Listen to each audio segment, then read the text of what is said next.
శ్రావణ్ సంధ్య గారు, సో మీరు ఇన్నేళ్ల నుంచి ఉన్నారు కదా! మీకు 'బిగ్ బాస్' అలాంటి ఆపర్చునిటీస్ ఏమైనా వచ్చినాయనుకోండి. రాలేదండి. వస్తే హ్యాపీ. నేనేంటో ప్రూవ్ చేసుకుంటాక నాకేమైనా అవకాశం దొరికిద్దని ఫీల్ అవుతుంటా. స్క్రీన్ ప్రెజెన్స్ అక్కడైనా బావుంటది. ప్రెజెన్స్ అంటే ఏమండి ఎక్కడ స్క్రీన్ ప్రెజెన్స్ అంటూ సెపరేషన్ ఉండదండి. మన బిహేవియరే మన ప్రెజెంట్‌నెస్. నా ఫీలింగ్ అయితే.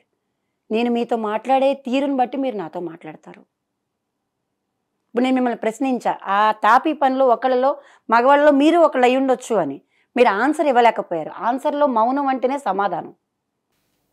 ఏమీ చేయనప్పుడు, ఏమీ చేయలేనప్పుడు, ఏదైనా సాధించినప్పుడు ఇలా మాట్లాడేస్తాం.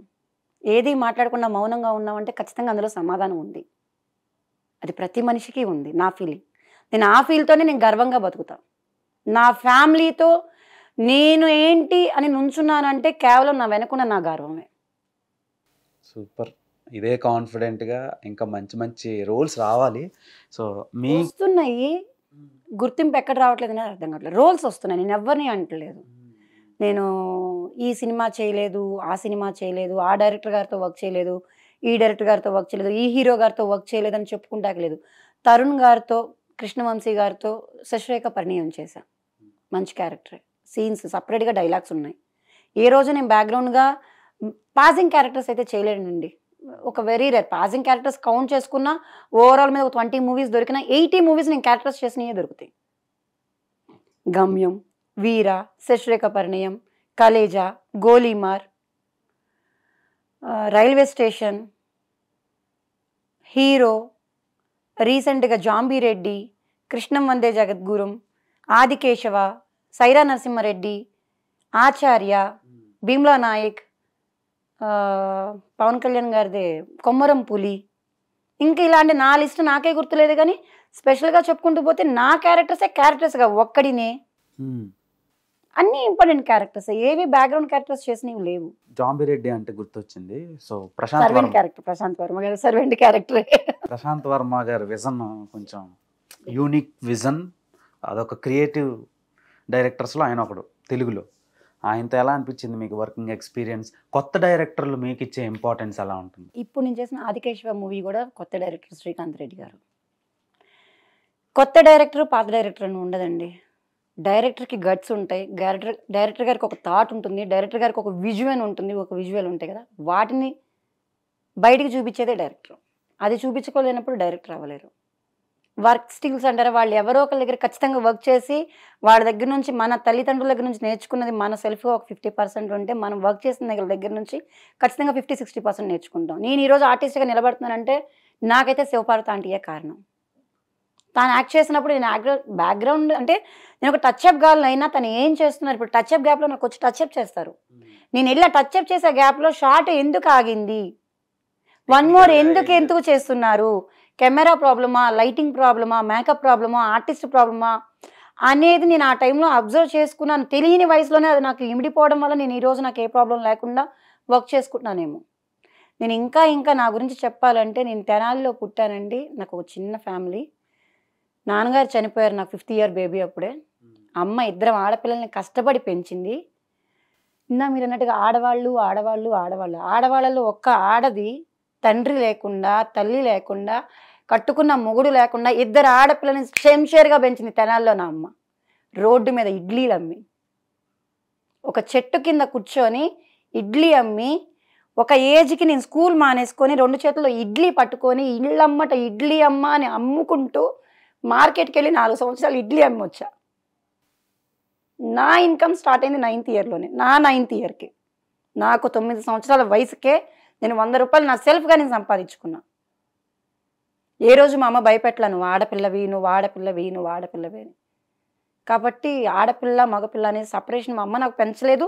నాకు 2 పిల్లలు, మగపిల్లడు ఆడపిల్ల పుట్టినా నేను ఏ రోజు వాళ్ళిద్దరికి సపరేషన్ చూడలేదు. ఆడపిల్ల అని దీన్ని కొట్టను, మగపిల్లోడు అని దాన్ని వాడి దగ్గరికి తీసుకోను. ఇద్దరూ సమానమే నాకు. మా అత్తగారు ఇప్పుడు నన్ను అంటారు, ఆడపిల్లవి నువ్వు లెగు. ఆడపిల్లే లెగవాలా ఏంటి, మగపిల్లోడు లెగవకూడదా? ఏ రంగంలో ఆడది సమానంగా లేదు, మగాడు సమానంగా లేరు. మగవాళ్ళకంటే ఆడవాళ్ళే ఇప్పుడు నాకు తెలిసి కష్టాల వల్ల బయట ఎక్కువ ఆడవాళ్ళే ఉన్నారని నేను అనుకుంటున్నా. సుఖాల వల్ల చాలామంది అంటుంటారు మనకి స్వతంత్రం వచ్చి ఆడవాళ్ళు బయటకు వచ్చారు అని. చాలా తప్పు. ఆడవాళ్ళకి కష్టాలు పెరగడం వల్ల బయటకు వస్తున్నారు. అది ఎవరైనా గుర్తిస్తే బాగుండని అనిపిస్తుంది. ఒక ఆడ మనిషిగా నేను చెప్తున్నాను, నాకు కష్టాలు వచ్చి నేను బయటికి రావట్లా, అందరూ కష్టాలతో బయటికి రావట్లేదు, కానీ బయటికి ఆడవాళ్ళు ఎక్కువ వచ్చేది మాత్రం కష్టాలతోనే. 60% to 70% మీరు వెళ్ళి ఎక్కడైనా మీరు ఎంక్వైరీ చేయండి బయటికి. ఒక ఆర్టీసీ బస్ ఎక్కి మీరు ఒక మైక్ తీసుకొని ప్రతి ఆడ మనిషిని అడగండి, ఏమంటే మీరు ఇష్టంగా వర్క్ చేస్తున్నారా, కష్టంతో వచ్చి వర్క్ చేస్తున్నారా? మీకు ఎంతమంది ఆన్సర్ ఇవ్వగలుగుతారో నాకు ఆ రోజు చెప్తే నేను హ్యాపీ ఫీల్ అవుతాను. ఇష్టంగానే వచ్చి చేస్తున్నాను అనేది ఫ్యామిలీ సపోర్ట్ వల్ల వచ్చేవాళ్ళు ఇష్టంగా కొంతమంది అయితే, అదే ఫ్యామిలీ కోసం కష్టపడే ఆడవాళ్ళు 60-70% ఉన్నారు. సో నా ఇంకొక క్వశ్చన్ ఏంటంటే, మీకు షూటింగ్లోనే చెయ్యి కూడా ఫ్రాక్చర్ అయిందండి. సో ఇంటర్వ్యూకి అదే ఫ్రాక్చర్ అయిన చేస్తాను వచ్చాను. అది చిన్న కట్టు, అంటే ఫ్రాక్చర్ మీన్స్ నేను ఒక షూటింగ్కి కన్నప్ప మూవీకి న్యూజిలాండ్ వెళ్ళాను. వెళ్ళిన 3 daysకి 4 daysకే అనుకోకుండా బాత్రూంలో పడిపోయాను. నాకు అని అనుకున్నాను, చిన్న పెయినే కదా, లైట్ తీసుకో, ఏం కాదు, తగ్గిపోతుంది, బాత్రూంలో సడన్గా జారిపడ్డాం, ఏమవుతుందిలే అని 20 days పట్టించుకోకుండా నా వర్క్ మీదే కాన్సన్ట్రేషన్తో నేను వర్క్ చేస్తూనే ఉన్నా. న్యూజిలాండ్లో అక్కడున్న వెదర్కి, అక్కడున్న ప్లేస్కి మన చెయ్యి ఇలా ఓపెన్ అవ్వట్లేదు, ఇలా తిరగట్లేదు. నాకు డేస్ గడిచే కొద్దీ అక్కడ ఉండే వాతావరణానికి ఏదో పెయిన్ అవుతుంది. నేను జస్ట్ మనం అందరం పెయిన్ కిల్లర్స్ 1 month షూట్ కంటే కొన్ని ప్రికాషన్స్ తీసుకొని వెళ్తాం. అలా నేను తీసుకెళ్ళిన పెయిన్ కిల్లర్స్ వేసుకుంటున్నా, పెయిన్ కిల్లర్ వేసుకున్న రోజు తగ్గుతుంది, నెక్స్ట్ డే నార్మల్గా ఉంటుంది. చెయ్యి చూసే కొద్దిగా ఓపెన్ అవ్వట్లేదు, ఇట్లా నాకు వెనక్కి ఇట్లా ఓపెన్ అవ్వట్లేదు, ఇట్లా 2 చేతులు చాపడానికి రావట్లే ఈ చెయ్యి. నేను హీరో గారి దగ్గరికి, మోహన్ బాబు గారి దగ్గరికి వెళ్ళి, సార్ సంథింగ్ ఏదో ప్రాబ్లం ఉందండి, మరి ఇక్కడ చూపిస్తారా, నన్ను పంపిస్తారా అని చెప్పి అడిగితే, లేదమ్మా హెల్త్ ప్రాబ్లం ఉన్నప్పుడు ఇక్కడ ఉండి మీరు సఫర్ అవ్వడం కంటే హైదరాబాద్ వెళ్ళిపోండి, క్యారెక్టర్స్ కావాలంటే మళ్ళీ చేసుకోవచ్చు, హెల్త్ కాపాడుకోవాలని చెప్పి హీరో గారు దగ్గరుండి, విష్ణు గారు మంచి విష్ణు గారు, ఆయనకి షూటింగ్లో చాలా పెద్ద క్రాక్ అయిన, ఇట్లా ఒక మన జిమ్ కెమెరా వచ్చేసి తగిలేసేసి మా కళ్ళ ముందే 2 గీట్లు పడిపోయినాయి. ఆయన ఏ దేవుడికి మొక్కారో తెలియదు కానీ మేమందరం ఆ రోజు ఒకటే ప్రేయర్ చేశాము, ఆయన పడుతున్న కష్టానికి అది చేత్తోనే పోయింది దిష్టిలాగా, ఇంకేదన్నా ప్లేస్ అయినట్టయితే ఫ్యూచర్ మొత్తం స్పాయిల్ అయిపోయేది. సినిమా అంటే మళ్ళీ తీసుకోవచ్చు, లైఫ్ పోతుంది కదా, ఏమీ కాలేదు, చిన్న చేత్తోనే పోయిందని చెప్పి మేమందరం హ్యాపీ ఫీల్ అయ్యాం. కానీ అంత నొప్పి మీద అంత దెబ్బ తగిలితే, అంత చలిలో అంత వణుక్కుంటూ బేర్ బాడీ, అంటే మనకు ఒక స్లీవ్లెస్తో ఆయన వర్క్ చేశారండి కంటిన్యూస్గా, నెక్స్ట్ డే కూడా గ్యాప్ తీసుకోకుండా. అవును, అది పాన్ ఇండియా ప్రాజెక్ట్ అని మొన్నే అనౌన్స్ చేశారు, ఒక పోస్టర్ లాంచ్ చేశారు. కన్నప్ప చేసాం మేము అందులో, కానీ మిడిల్లో వచ్చేసి ఎలా చేస్తున్నారు షూటింగ్? చాలా బాగుందండి. షూట్ ఎలా చేస్తున్నారంటే, అక్కడ వెదర్ అందరికీ సపోర్ట్ చేయదు. ఇప్పుడు మన హైదరాబాద్ వెదర్ లాగా, మన వైజాగ్ వెదర్ లాగా, ఆంధ్ర తెలంగాణ లాగా అక్కడ లేదు. అమెరికా ఎక్కడైనా మనకు కూల్ ప్లేస్ ఉంటుంది. అక్కడ ఎస్పెషల్గా నేను చెప్పేదైతే, ఒక్క నిమిషంలో 3 ఋతువులను చూస్తాం. మనం ఒక సంవత్సరంలో చూసే 3 ఋతువుల్ని, వర్షాకాలం, ఎండాకాలం, చలికాలం అని మనకి ఏవైతే 3 ఉన్నాయో సీజన్స్, ఆ 3 సీజన్ని మనం 1 minute చూస్తాం.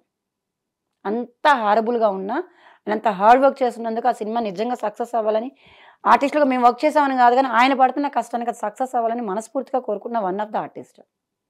ఆయన చాలా అంటే చాలా కష్టపడుతున్నారు మంచు విష్ణు గారు. ఆయనతో పాటు ఈ ఏజ్కి కూడా మోహన్ బాబు గారు ఆ స్పాట్లో ప్రతిరోజు 8:30 కల్లా ఆన్ లొకేషన్ ఉండి, కొడుకు ఎలా చేస్తున్నారు, సీన్స్ ఎలా వస్తున్నాయి, వర్క్ ఎలా అవుతుంది, ఎవరు ఎంత సఫర్ అవుతున్నారు, చిన్న ఆర్టిస్టా పెద్ద ఆర్టిస్ట్ అనే వేరియేషన్ లేకుండా అందరికీ గుడారాలు వేయించి, అందరినీ ఈ షార్ట్ గ్యాప్లో మీరు అందులోనే ఉండండి అమ్మా, ఎవరికైనా హెల్త్ ఇష్యూ వస్తే షూట్ ప్రాబ్లం అయిద్ది అనే దానికంటే మనం ఎక్కువ సఫర్ అవుతామని చెప్పి వాళ్ళు తీసుకునే కేరింగ్ బాగా నచ్చింది మాకు. మోహన్ బాబు గారు కానీ మంచు విష్ణు గారు కానీ ఓవరాల్ యూనిట్ కానీ మేము అంత దూరం తీసుకెళ్లారు అన్నది పక్కన పెడితే, అక్కడ తీసుకెళ్ళాక మనల్ని చాలా జాగ్రత్తగా చూసుకున్నారనేది మేము చెప్పాల్సిన విషయం. సో ఇంకో ఇండస్ట్రీ హిట్ లోడింగ్ అంటారు అయితే సినిమా.